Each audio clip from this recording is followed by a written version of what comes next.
Hello, my name is Milan Pap.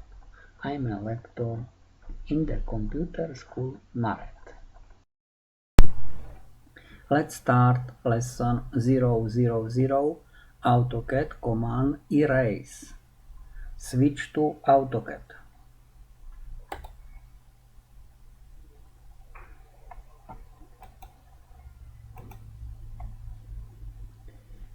Menu Modify command erase.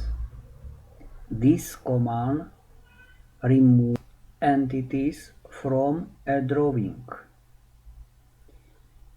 Example. First method, how to delete entities.